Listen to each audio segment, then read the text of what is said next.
Forget everything they taught you about Babylon, the most famous image of the city. Those gardens floating in the air, spilling green down terraces of stone, probably never existed there. And the one man who should have known that better than anyone was the man who sank 15 years of his own life digging through the dirt to find them. His name was Robert Koldewey, German, an architect, stubborn. In 1899, he pointed his shovel at a mound of dust in what is now southern Iraq and said, "Down there is the most legendary city in the world." And it was. But there was a problem nobody wanted to hear back then. Before him, the British had already gotten their hands on the place. But they dug like looters, ripping clay tablets out of the ground without ever noting where they came from, destroying the history while hunting for treasure. Koldewey was something else.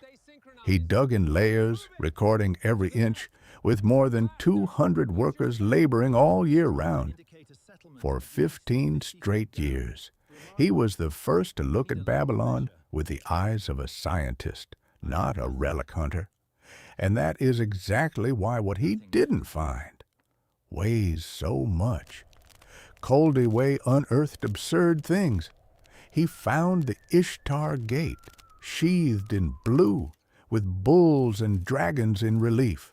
He found the processional way. He found the foundations of a colossal tower, the so-called Tower of Babel. But the number one item on the list, the only one of the 7 wonders whose location is still unknown to this day, that one he never found.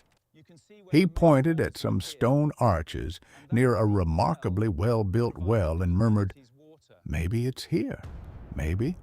Notice the word. The greatest excavator of Babylon, after 15 years face down in the earth, could only offer a maybe. And if his maybe is wrong, the entire history you were taught collapses. But before we understand why it collapses, we need to talk about the man who invented half of this legend, because the truth is uncomfortable. Almost everything the world knows about Babylon was not written by Babylonians. It was written by foreigners, by tourists, and by enemies. The tourist was named Herodotus, Greek, 5th century before Christ, the man people like to call the father of history. Herodotus described Babylon in lavish detail. He talked about the streets, the customs, the rituals, and he talked about the wall. Oh, the wall. According to him, the city's defensive perimeter was somewhere close to 86 kilometers, a fortress the size of an entire region. Then Koldewey pulled out a real measuring tape and measured the actual circuit of the walls, about 18 kilometers. Stop and sit with that for a second. 18? Herodotus said 86, the father of history, was off by nearly 5 times. And it wasn't me who invented the suspicion.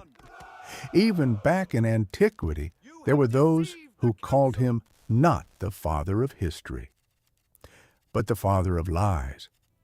Now think with me. If the man exaggerated the size of the wall by that much, what else did he inflate? What else slipped into the legend as fact and was never actually measured? And here lies the detail almost nobody notices.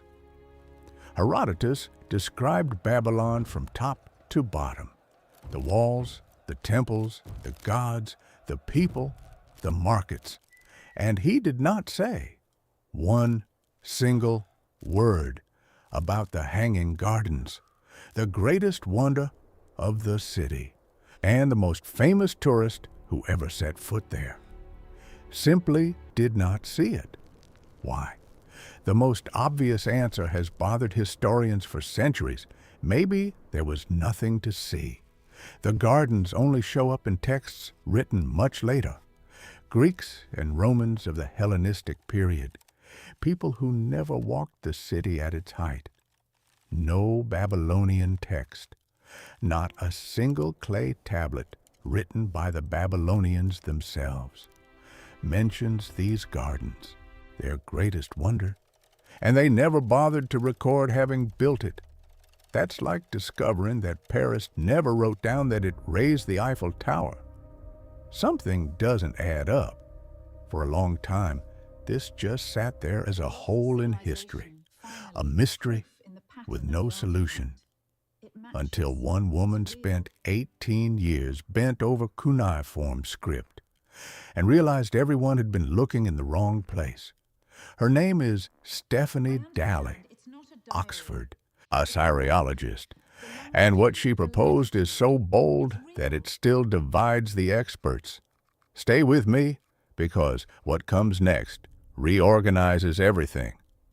Daly went back to the ancient inscriptions, not the Greek ones drenched in legend, the originals, in clay carved by the kings of Mesopotamia themselves, and she noticed something earlier translators had let slip. There was, in fact, a hanging garden described in detail. Terraces, trees planted high up, imitating a mountain, a water system lifting the river all the way to the top. Everything matching the Greek descriptions. Everything except this garden was not in Babylon. It was about 500 kilometers to the north, in a city called Nineveh, the capital of the Assyrians, the great rivals, the enemies of Babylon. And it wasn't Nebuchadnezzar who built it, the way the legend swears. It was an Assyrian king named Sennacherib, more than a century earlier, for the palace he himself called the Palace Without a Rival. And there's the technical detail that closes the case. Sennacherib described, in his own inscriptions, an invention for lifting water, something with bronze screws, copper helixes, raising the river up to the high terraces. Look closely. That is the Archimedes screw, the contraption the world credits to the Greek genius, showing up here 4 centuries before Archimedes was even born. The missing piece that let the gardens float had been in the wrong city the whole time. But then you ask, how could the entire world confuse 2 such different cities for 2,500 years? The answer is almost poetic. The word Babylon means Gate of the Gods, and that name did not belong to just one city. It was a title of prestige used in more than one place across Mesopotamia. And there's more. Sennacherib wanted to turn his own Nineveh into a new Babylon. He copied the rival on purpose to outshine it. The Greeks arrived centuries later, saw the tangle of names, and did what tourists always do. They took the story of one place and stuck it onto the more famous name. The garden was Nineveh's. The credit went to Babylon, and nobody ever corrected it, and the confusion even has the name of a queen. In the Greek stories, the gardens were sometimes tied to a legendary ruler, Semiramis, a figure half real, half myth, stitched on top of actual Assyrian queens, layer over layer, wrong name, wrong king, wrong city. Each generation of writer stacking one more floor of legend on top of the last. By the time Daly arrived, she had to dismantle 2,000 years of a game of telephone, one cuneiform word at a time. So stop for a moment and feel the size of this, the most famous thing about Babylon. The image that pops into your head when someone says the name, maybe stolen property from the city it hated most. And if the calling card was fake, what was actually real? This is where the story turns inside out, because what was left is bigger than the legend. While the world argued about gardens that may never have existed, the real Babylonians were doing something far more impressive. They were measuring the sky. No telescope, nothing but the eye, patience, and clay. They recorded the movement of the planets with a precision that is unsettling. They discovered that eclipses return in cycles. They identified an 18-year pattern, the so-called Saros cycle, and began predicting eclipses before they happened. Imagine the power of that. Imagine being the man who warns the king, the sun will vanish on such and such a day, and the sun vanishes. In the mind of that age, this was not science. This was prophecy. This was speaking to the gods, and whoever predicts rules. An astronomer who warned the king about an eclipse was not a robed sage up in a tower. He was one of the most dangerous people in the palace, because an eclipse was read as a death omen for the king. And there was even a ritual to cheat fate. They placed a substitute on the throne for a few days, so the bad omen would fall on him, and not on the true king. Do you understand the level of faith they placed in these calculations? Enough to tamper with who sits on the throne, over a shadow predicted on a tablet of clay. And here is the most elegant theft of all, those famous Greek astronomers who came centuries later. The names that fill the science books did not start from zero. They inherited centuries of Babylonian observations, tablet upon tablet of sky data, recorded night after night by generations of anonymous scribes. Western astronomy was born sitting on the shoulders of Babylon, and it barely said thank you, and it doesn't stop at the sky. The Babylonians used a number system based on 60, not base 10 like us. And you think that's just a museum curiosity? It isn't. Look at the time right now, on your phone, on your watch, wherever it is. 60 seconds in a minute. 60 minutes in an hour, 360 degrees in a circle. That is not a coincidence. That is Babylonian. Every time you check the time, you are using their mathematics. Today, right now, without knowing it, and there's still more hidden in those tablets. There is a piece of clay cataloged as YBC 7289, more than 3,500 years old. On it, a scribe calculated the square root of 2, accurate to 7 decimal places. There are also tablets showing they knew the relationship between the sides of a right triangle, the so-called Pythagorean theorem, more than 1,000 years before Pythagoras existed. Are you starting to see the pattern? Everything the West takes pride in having invented was already there. In the city, it learned to despise.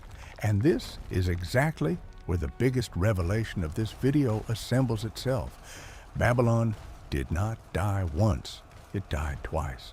The first death was physical. In 539 before Christ, the Persian Cyrus took the city and the empire was over. That part history tells. The second death is the one nobody taught you. And it was far worse, because after the city fell, came the writers who hated it, and they killed it all over again on paper. It was they who turned Babylon into the symbol of everything sinful, the great harlot, the city of arrogance that raised a tower to defy the heavens. And here is the final blow. Their real genius, the mathematics, the astronomy, the clock on your wrist, was erased from memory, and the fantasy.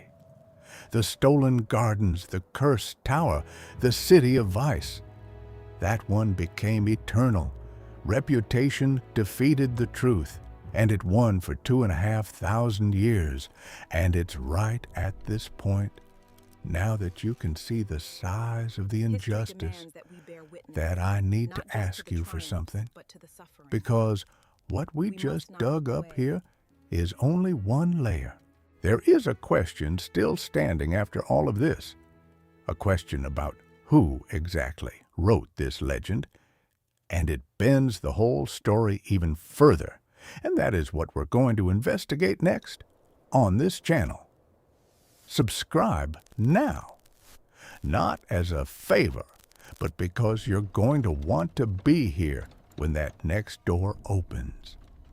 The investigation continues, and it gets stranger. But before we close, come back with me for a second to the most intimate place in this whole story.